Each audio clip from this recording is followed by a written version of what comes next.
വളാഞ്ചേരി നഗരസഭയുടെ 2024 മുതൽ 25 വരെ വാർഷിക പദ്ധതി പ്രകാരം കാട്ടിപ്പരുത്തി ഡിവിഷനിൽ നിർമ്മിച്ച ഓപ്പൺ ജിം ഫിറ്റ്നസ് സെന്റർ നഗരസഭാ ചെയർമാൻ അഷ്റഫ് അമ്പലത്തിങ്ങൽ ഉദ്ഘാടനം ചെയ്തു.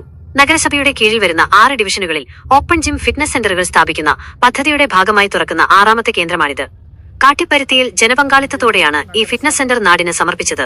പദ്ധതി വൻ വിജയമായതിനാൽ ഈ വർഷവും ഇതിനായി ഫണ്ട് വകയിരുത്തിയിട്ടുണ്ടെന്ന് ചെയർമാൻ ഉദ്ഘാടന പ്രസംഗത്തിൽ അറിയിച്ചു. 2024-25 വാർഷിക പദ്ധതിയിലെ ഓപ്പൺ ജിം ആൻഡ് ഫിറ്റ്നസ് സെൻ്ററിൻ്റെ പ്രവർത്തികളൊക്കെ പൂർത്തിയാക്കിയിട്ട് ഇത് 6ാമത്തേതാണ്. പെരുങ്കായ്ക്കുളത്തിന് സമീപമായിട്ട് ഇന്ന് ഉദ്ഘാടന കർമ്മം നിർവഹിച്ചിട്ടുള്ളത്.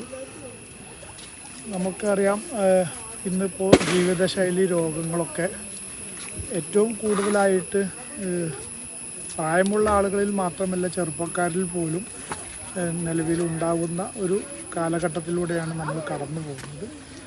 അതുകൊണ്ട് തന്നെ ഇപ്പോൾ ഇന്നത്തെ ഈ സാഹചര്യത്തിൽ നമുക്ക് നേരത്തെ ഉണ്ടായിരുന്ന ഫുട്ബോൾ കളികൾ, അങ്ങനെയുള്ള കളികളൊക്കെ ഒരു ഗ്രൗണ്ടുകളൊക്കെ പരിമിതം, മറ്റുള്ള കാര്യങ്ങളിലൊക്കെ കുറഞ്ഞ സ്ഥിതിയിൽ, അതുപോലെ ഗ്രൗണ്ടുകളിൽ നടക്കാനുള്ള സാഹചര്യങ്ങളില്ലാത്തതൊക്കെ ഉണ്ട്, പ്രയാസങ്ങളൊക്കെ ഉണ്ട്. അപ്പോൾ അത്തരം ഒരു സാഹചര്യത്തിലാണ് നഗരസഭ ഇങ്ങനെ ഒരു വാർഷിക പദ്ധതിയിൽ തന്നെ ഇങ്ങനെ ഒരു വികസനകാര്യ സ്റ്റാൻഡിംഗ് കമ്മിറ്റി ചെയർമാനും വാർഡ് കൌൺസിലറുമായ CM റിയാസ് യോഗത്തിൽ അധ്യക്ഷത വഹിച്ചു.